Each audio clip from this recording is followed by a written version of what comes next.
tudo bem? Tô voltando hoje às atividades aqui no YouTube. Me ausentei uma semaninha porque eu tava me dedicando um pouco ao Instagram. Por lá eu tive a oportunidade de fazer uma live muito especial. Para quem não me conhece ainda, meu nome é Ellen Maiara Correia, eu sou farmacêutica oncológica e criei esse canal para facilitar a oncologia para você. Vou deixar aqui para você a minha rede social, me segue lá pelo Instagram. Eu fiz pós-graduação em farmácia hospitalar em 2012 e nessa pós-graduação eu conheci um professor que eu já admirava muito, o nome dele é Gustavo Alves. Eu vou deixar aqui para vocês o arroba dele. E a trajetória dele na área de farmácia é bastante interessante. Ele é expert em vários assuntos relacionados à farmácia hospitalar, gestão de farmácia, farmácia clínica. E uma coisa bem interessante da trajetória dele foi que num determinado momento ele se deparou com a doença de Alzheimer e ele decidiu se empenhar numa pesquisa no seu doutorado e também no pós-doc que ele está fazendo agora na USP para detectar o Alzheimer através de uma proteína na saliva precocemente. E eu tive a ousadia de convidar ele para fazer uma live comigo no Instagram falando sobre a doença de Alzheimer, mas o assunto foi tão interessante, as pessoas gostaram tanto de ouvir ele falando sobre a doença de Alzheimer, e um grande aprendizado que eu tive nessa live foi que, embora o meu canal ele seja direcionado para falar de oncologia, eu preciso me inteirar de outros assuntos, outras doenças relacionadas ao envelhecimento, porque o câncer ele atinge principalmente os idosos e também me despertou o interesse de entender um pouco mais os processos relacionados ao envelhecimento, e também como funciona o Estatuto do Idoso, como que está o cuidado ao idoso no nosso país. Antes de tudo, eu quero indicar para vocês esse site que eu vou deixar aqui, www.farmaciahospitalar.com, que é o site onde o Dr. Gustavo veicula todas as informações relacionadas à sua pesquisa com Alzheimer e também todas as atividades que ele tem executado no engajamento nessa área de neurociência e estudo do Alzheimer. Eu quero agradecer novamente o tempo que ele me disponibilizou e o aprendizado que eu adquiri, e agora eu vou transmitir para vocês tudo que ele nos falou durante esse dia. Uma das principais coisas que ele nos esclareceu foi que a doença de Alzheimer ela é uma demência e que existem diversos tipos de demências, porém 65% dos casos de demência são da doença de Alzheimer. E também ele explicou que a doença de Alzheimer ela tem a fase leve, a fase moderada e a fase avançada. A fase leve, ainda o paciente tem uma certa autonomia, ele percebe as suas mudanças de comportamento e ele até fica um pouco tenso quando ele percebe os seus esquecimentos, ele se perde em locais conhecidos, tem alguns lapsos de memória. E depois ele explicou que o paciente vai para a fase moderada, no qual é bastante notável a sua mudança de comportamento, surtos psicóticos e também transtornos depressivos. E é nessa fase da doença que o paciente precisa de ajuda integral do cuidador. Uma coisa bem curiosa que ele nos contou foi que o primeiro caso foi observado por um neuropsiquiatra alemão, Alois Alzheimer, em 1906, que percebeu as mudanças de comportamento de uma paciente, e o chefe desse médico foi percebendo outros casos e batizou a doença como doença de Alzheimer. Os primeiros achados foram arquivados e ocultados durante aproximadamente quase 80 anos. Em 1980, esses achados passaram a ser novamente explorados. Uma coisa bastante interessante que ele nos explicou foi sobre o fenômeno fisiopatológico da doença de Alzheimer, que inicialmente acreditava-se que se deve ao déficit de acetilcolina. Porém, depois de alguns estudos, percebeu-se que a doença de Alzheimer está bastante relacionada com o acúmulo de determinadas proteínas no nosso cérebro, que são elas a proteína tau e também a proteína beta-mieloide. Essa proteína tau, em excesso no cérebro, ela pode se apresentar na forma hiperfosforilada, causando assim os sintomas da doença. Esse processo neurodegenerativo que ocorre na doença de Alzheimer ocorre geralmente na região do hipocampo, onde se armazena a memória de curto e longo prazo. E, num primeiro momento, a memória de curto prazo ela é afetada e depois a memória de longo prazo.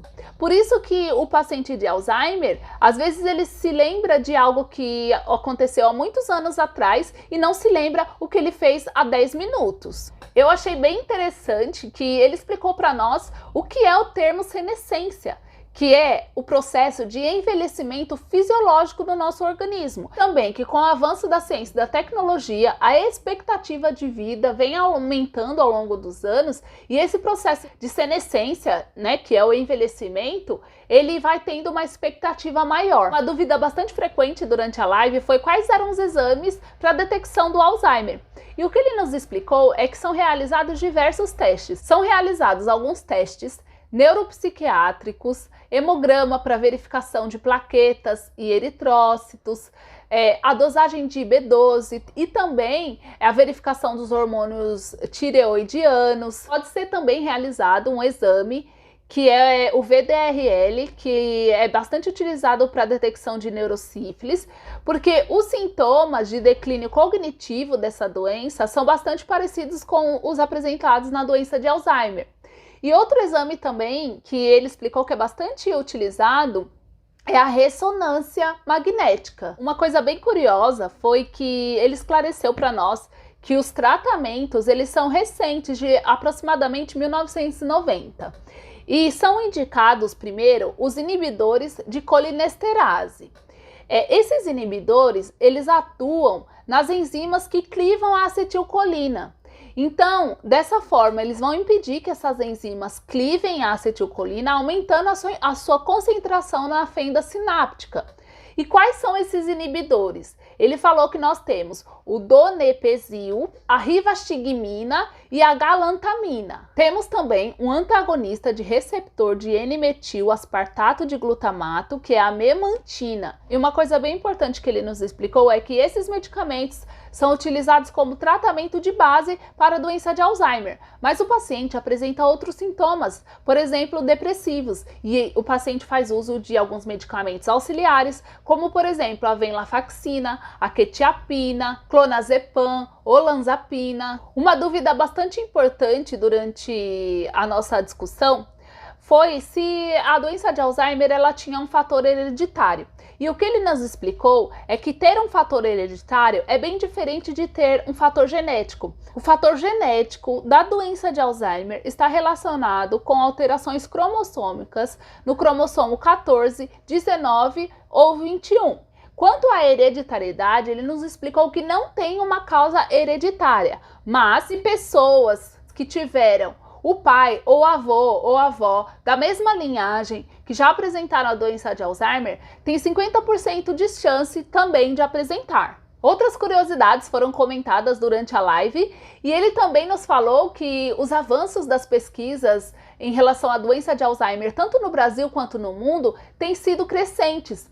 E algumas moléculas têm sido estudadas também para se criar uma vacina anti-tau, que é essa proteína que se acumula no cérebro, e essa vacina impediria a fosforilação da proteína tau, ajudando muito no tratamento da doença de Alzheimer. Ele orientou também que é o ideal que pessoas acima de 50 anos comecem a frequentar o geriatra e até se recomenda para pessoas acima dos 40 anos. Outra coisa muito interessante foi saber que a prática de exercícios físicos vai ter como resultado também do metabolismo uma substância chamada irisina, que vai ajudar na produção de massa branca no cérebro. Isso só corrobora para todas as indicações médicas que nós temos até para outras doenças, da importância do exercício físico no nosso dia a dia. Ele explicou também que nós temos 3 outras doenças que afetam os pacientes de Alzheimer. Em primeiro lugar, nós temos a pneumonia, em segundo lugar, os problemas cardiovasculares e em terceiro lugar, as doenças renais. Mas por que a pneumonia ela tem sido associada às mortes de pacientes de Alzheimer?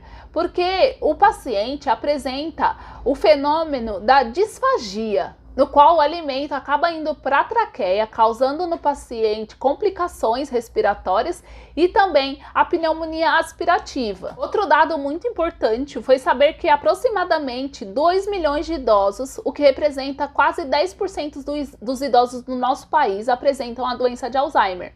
E que nós temos 55 mil novos casos por ano de doença de Alzheimer no nosso país. Uma outra coisa muito interessante foi saber da relação entre a doença de Alzheimer e o nível educacional da população. Ele nos esclareceu que em países no qual o nível educacional é um pouco maior, a doença de Alzheimer se apresenta em menores números. E ele também nos esclareceu quais são os sinais e sintomas da doença de Alzheimer. O paciente apresenta perda de memória, desinteresse por coisas que ele sempre gostou de fazer. Ele começa a se perder em lugares que já são conhecidos por ele, apresenta confusão mental, dificuldade até para tomar decisões simples e perturbações de comportamento, e assim o caso vai se acentuando. E só para finalizar, pessoal, eu gostaria de falar sobre essa pesquisa que o Dr. Gustavo Alves está desenvolvendo na USP. É uma pesquisa muito interessante. A equipe dele foi uma das pioneiras no mundo em pensar na saliva como um objeto de pesquisa para detecção do Alzheimer precocemente. Através da saliva será possível identificar a concentração da proteína tal, e através dessa detecção precoce será possível o médico já atuar no tratamento daquele paciente. Que o Alzheimer, embora ele não tenha cura, esse tratamento precoce vai ajudar a prorrogar o avanço da doença no paciente, e também, quanto mais cedo se tratar, melhores serão os efeitos no futuro. Vou deixar aqui para vocês novamente tudo que vocês precisam para consultar sobre essa pesquisa no Instagram, e também o site no qual você vai encontrar todas as informações, tá bom? Muito obrigada, por hoje é só.